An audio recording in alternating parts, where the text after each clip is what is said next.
Hello everyone, today we'll talk about the problem of SoundHound app.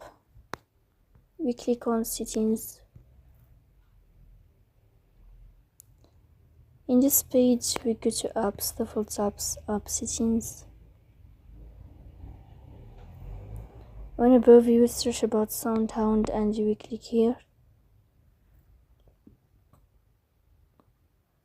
You will click in this window.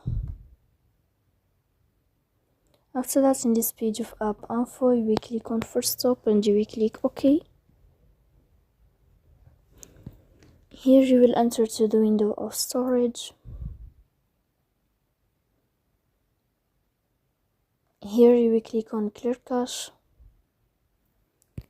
But pay attention, don't click clear data because that can delete your account. In the end, you can turn off your phone and you can turn on your